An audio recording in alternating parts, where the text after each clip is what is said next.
Hola de nuevo amigos, ¿cómo están? En este video vamos a abordar nuevamente el tema del sistema interamericano de derechos humanos, pero en este caso entrando de lleno con el caso de Venezuela ante el sistema interamericano de derechos humanos. Vamos a ahondar en cuál es la posición que tiene Venezuela en el sistema. En el video anterior detallamos cómo estaba compuesto, cuáles eran las funciones de la Corte y la Comisión, su composición y otros elementos relevantes. Pero ahora vamos a abordar concretamente qué ha pasado con Venezuela.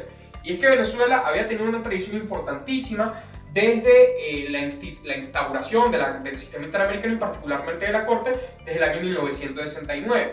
Ahora bien, lo que pasa con Venezuela es que después de 1999 parecía incluso que vamos a tener un mejor desempeño dentro del sistema interamericano. Casos tan icónicos como el del Caracazo contra Venezuela fueron importantes en el sentido de que el Estado admitió su responsabilidad internacional, y en el fuero internacional eso no es algo muy común. Los estados normalmente optan por defenderse incluso si saben que la situación interna fue errada y que no tienen razón ellos en defenderse. De todas formas ejercen su derecho a la defensa y tienen derecho a hacerlo en fuero internacional. Pero algo no muy corriente en los sistemas internacionales es que los estados allanen su responsabilidad y digan: sí, yo tuve la culpa y eso estuvo mal, estoy dispuesto a reparar el daño y hacer que las personas vuelvan a un estado más o menos aceptable de vida.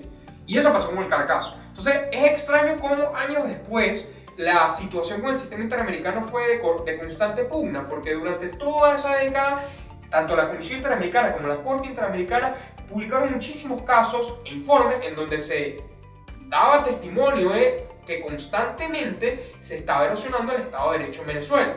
Por ejemplo, durante el año 2005 y 2010 salieron muchísimas sentencias de la Corte Interamericana, como el caso Aptis Barbera contra Venezuela, Chocrón contra Venezuela y otros tantos que daban testimonio de esas circunstancias. Solamente hubo uno en el que Venezuela ganó el caso, que fue el caso de la Gruber Carías contra Venezuela, siendo uno de los pocos casos hasta mayo de este año, con otro caso que sí ganó un Estado, que había ganado un Estado.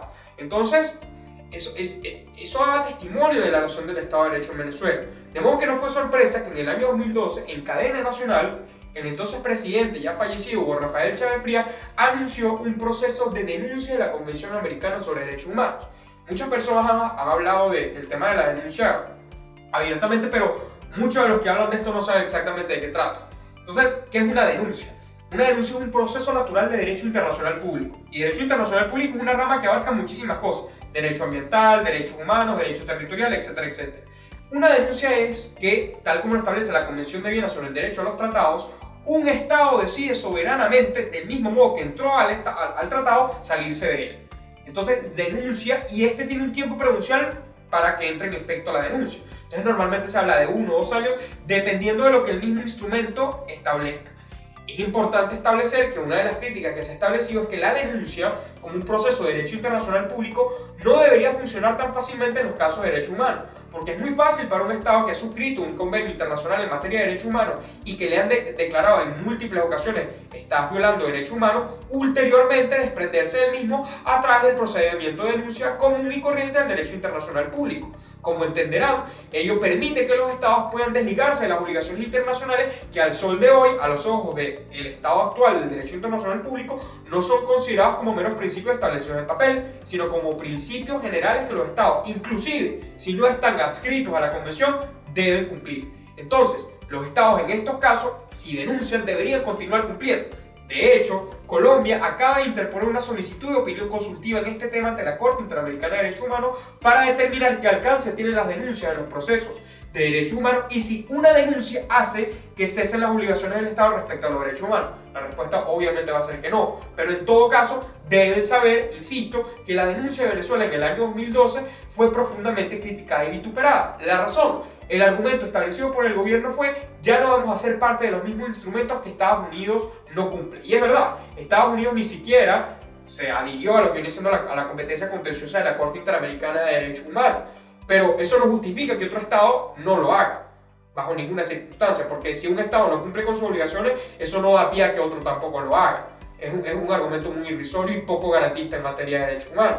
Ahora bien, no solamente hay que tener en cuenta eso, sino que la denuncia fue hecha de forma inconstitucional, es decir, no conforme con que está mal internacionalmente, el proceso de denuncia no estuvo conforme con los estándares nacionales. Les explico por qué. La Convención Americana sobre los Derechos Humanos fue ratificada. ¿Qué implica la ratificación del derecho constitucional? que el Estado está incorporando ese tratado como una ley interna. Es decir, el Estado no solamente firmó, sino que aprobó eso como una ley interna dentro del Estado. Es decir, es obligatorio el cumplimiento para todas las personas dentro de ese país porque es una ley, no solo es un tratado que se firmó y ya. Ratificó. Ratificar es incorporarlo en el ordenamiento jurídico propiamente a través de una ley publicada en Gaceta Oficial. Ahora bien, ¿cómo se deroga una ley? Por otra ley, ¿correcto? Entonces, si una ley se deroga por otra ley y las leyes no pueden ser derogadas por cuestiones administrativas, ¿cómo es que un presidente de la República en cadena nacional dice que va a denunciar un tratado y ya? Si eso era una ley, entonces ha debido derogarla con otra ley. Pero les invito a que vean el diario de la Asamblea Legislativa, tanto de la Constituyente como de la Asamblea Nacional, y van a verificar que no hay ningún proceso derogatorio de la Convención Americana. Así que a efectos constitucionales eso sigue vigente. Y eso es muy grave porque el proceso de denuncia se cree es efectivo y en términos técnicamente constitucionales no es cierto. El sistema interamericano a efectos de cómo tuvo que haberse hecho la derogatoria sigue vigente porque no fue la derogatoria hecha a través de una ley, sino a través de una declaración verbal que después fue materializada por el Ministerio de Relaciones Exteriores en una nota de denuncia, pero que a efectos internos no completó el proceso. Por lo tanto sigue vigente. Y es raro porque incluso el Sol de hoy no lo han hecho. Entonces, a partir de ese momento Venezuela se desapareció del sistema interamericano. Ya no formaba parte de la Corte Interamericana. La denuncia se hizo efectiva un año después, en el año 2013. ¿Qué consecuencias jurídicas tiene esto para nosotros? Que todos los casos acaecidos antes de un determinado mes del año 2013 no pueden en el futuro ser interpuestos ante el sistema interamericano de derechos humanos. Todos los que hayan ocurrido antes sí. Pero se discute mucho si el Estado en el futuro va a presentarse todavía al sistema interamericano a defenderse. Y si la Corte puede siquiera declarar la responsabilidad internacional. No conforme con ello, como les adelanté en el video anterior, la Comisión Interamericana no solo nace en la Convención Americana, sino que ya había nacido en la Carta de la OEA. Entonces, en el año 2012 y 2013, cuando se hace la denuncia de la Convención, todavía quedaba la mínima esperanza de que a pesar de que ya no estuviéramos en la Corte Interamericana, podíamos hacer denuncias y sistemas de peticiones a través de la Comisión Interamericana porque la Comisión Interamericana, a efectos internacionales internos, todavía tenía mandato sobre Venezuela, puesto que la Carta de la OEA no había sido denunciada. Y existen mandatos de la Carta de la OEA respecto a la Comisión, de modo tal que, si eso estaba vigente, Venezuela aceptaba la competencia de la Comisión Interamericana. ¿Qué pasó? En el año 2017, con el actual presidente Nicolás Maduro, también fue denunciada la Carta de la Organización de Estados Americanos. Y en ese supuesto, que entró en vigencia ulteriormente, 1 o 2 años después, no recuerdo exactamente cuándo, allí sí Venezuela terminó por divorciarse completa y absolutamente del sistema interamericano, yo diría de facto. Es decir, la Comisión Interamericana ya no puede hacer nada con Venezuela. Y de hecho, una de las funciones de la Comisión Interamericana es llevar audiencias temáticas. Y la última vez que fueron en una audiencia, creo que esta fue en Jamaica, el comisionado dijo: hasta luego. Entonces eso claramente denota la posibilidad de que ya Venezuela no participe más en la Convención y en la Corte. Y es una lástima porque, como lo dije en el video anterior y quiero concluir con eso, tanto la Corte como la Comisión, a diferencia de otros sistemas de protección, son los más desarrollados internacionalmente. Por ejemplo, en el sistema europeo de derechos humanos existe la tesis del margen de apreciación, lo cual le permite a los estados hacer en temas sensibles lo que mejor les parezca con discrecionalidad, pero se entiende que los sistemas europeos son muchísimo más estables que los sistemas americanos políticos. Por esa razón, a diferencia del sistema europeo donde existe el margen de apreciación, pueden buscarlo en Google, existe en América el control de la convencionalidad. Y el control de la convencionalidad es muy importante porque es una forma en la cual los estados pueden adaptar su ordenamiento jurídico antes incluso de que siquiera se materialice una violación a lo que viene siendo la Convención Americana de Derechos Humanos. Y no solo eso, sino que si no lo ha hecho en un caso contencioso, la Corte o la Comisión puede verificar si el ordenamiento jurídico era compatible con la letra de la Convención Americana de Derechos Humanos. Es decir, tal cual como ocurre con el control de la constitucionalidad, que no es más que la verificación de la compatibilidad entre las leyes y la Constitución, porque encima de la ley está la Constitución, está el control de la convencionalidad, según el cual, por encima del ordenamiento jurídico, incluso la propia Constitución, están las convenciones internacionales.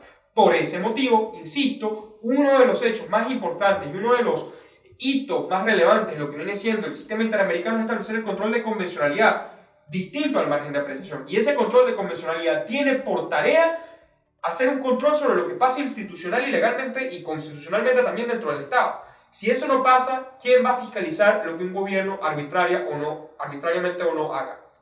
Entonces, lo que les quiero dejar el mensaje es que tenemos que ser vigilantes con el tema del sistema interamericano.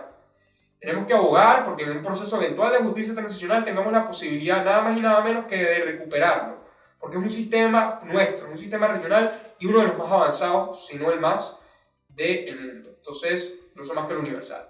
Entonces, mi mensaje es, busquen sentencias, jurisprudencias, casos de Venezuela y dense cuenta de que no nos estaban diciendo mentiras.